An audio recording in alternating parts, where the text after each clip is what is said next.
beautiful people. Welcome to Vlogmas once again. This is day 15, and today I'm going to be responding to a video that I posted exactly a month ago in which I said this.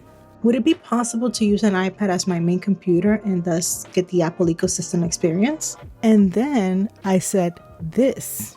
I enjoy and I welcome the challenge. So here we are a month later, and I'm ready to share my results. This won't be a very detailed video. This will just be kind of just touching on the points on what the results are. But I'll make a more detailed video once Vlogmas is over, when I will be making like full-length actual tech videos. But I don't want it to be like 2 months before I actually address a 1 month challenge. So I'm giving my answer now. And the question was, can I replace my MacBook setup with an iPad? So basically just have a full iPad setup to be my productivity and creativity and content creation setup. So the short answer is no. I was not able to fully replace it, even though I was successful in my previous experiment when I tried this back in 2015. This time around, I was not able to, and I will tell you why. First of all, I am part of several tech streams over the week, and all of these use a web-based application called StreamYard, which requires Chrome. As you may or may not know, iPads don't have Chrome. I mean, they have Chrome, but the version of Chrome that is on iOS and iPadOS is not pure Chrome. It's not Chromium-based Chrome. It is WebKit Chrome, which is basically just Safari. So basically, we're just using Safari with a Chrome skin. In the EU, Apple is not required by law to allow third-party browsers that are not WebKit into iPadOS and iOS. But I am in the US, and in the US, unfortunately, we still cannot use anything other than WebKit-based browsers on iPadOS. And that kind of messed up the whole streaming setup for me, because StreamYard does have an iPad app, which I tested. Unfortunately, when you use that app, you don't have the option to use like this camera that I'm using right now. So I have to use the camera that is in the iPad, which is not great quality. Plus, it's not positioned. I have my iPad right here on my desk.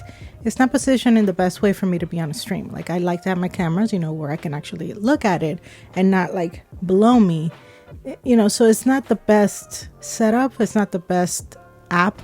I really wish that the developers would add that functionality. The app is not that great.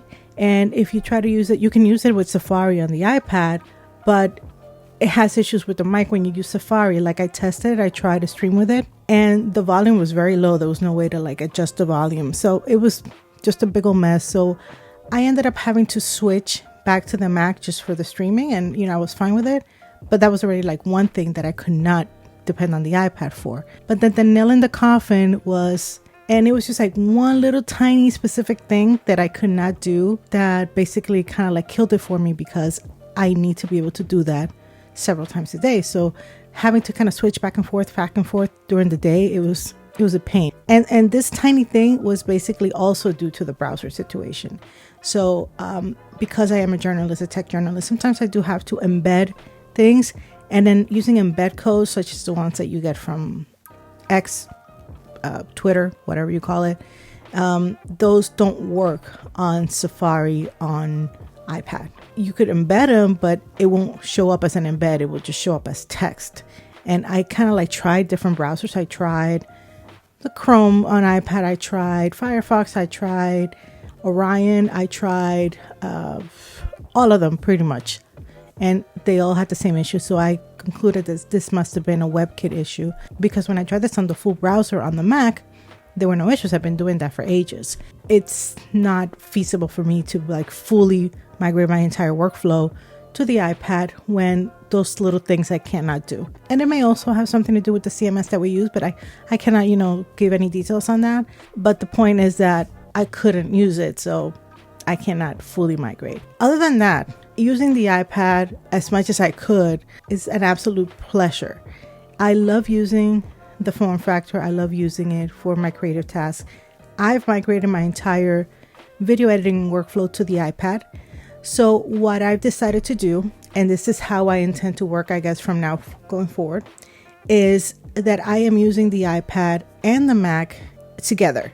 So I keep my iPad right here underneath. So I have like a dual monitor setup. One monitor is the iPad and the other is the MacBook, using it with a larger screen, of course. So I use universal control to use the same mouse and keyboard without having to switch inputs. And I use that to kind of like just switch back and forth. I use Mac for everything that's work related, anything that is too complicated that I need a larger screen for. And I switch to the iPad, which I basically just move the mouse down and I'm on the iPad. And I use that for like all my creative stuff, like image editing, video editing, even just to check social media, listen to music, anything like that I do on the iPad.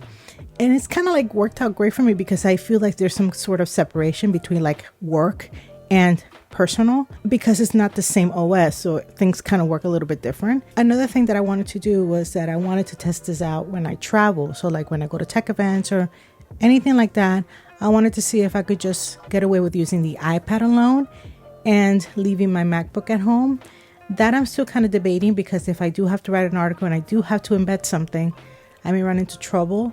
So I'm looking into like some RDP solutions where I can just connect remotely to my MacBook, take my iPad with me so it's lightweight because I am looking for a very lightweight travel setup, and just RDP to my Mac if I can, just take care of those little tiny issues that if they come about, and get away without having to have a full-blown setup with me when I travel. So that's basically all I'm ready to say right now. I do have a whole list put together because I want to show you examples of the things that I am doing on the iPad that I've figured out workarounds to so that I wouldn't need my Mac. It's been a very interesting challenge. I learned a lot about iPad OS. It's been a bit of an adjustment trying to migrate my macOS workflow over to iPadOS, but it's entirely possible to replace it in certain cases. For me, because of those two little scenarios, I wasn't able to do it. But I truly believe that it is possible. I mean, there are people that do it every day. I mean, there's YouTubers that have entire channels dedicated to using iPadOS as your only setup. Unfortunately, I wasn't able to do it, but I am adopting a mixed setup so I can enjoy both of them. So this is it for day 15. I'll see you tomorrow for day 16. I hope you're enjoying these and I'll see you tomorrow. Happy Vlogmas.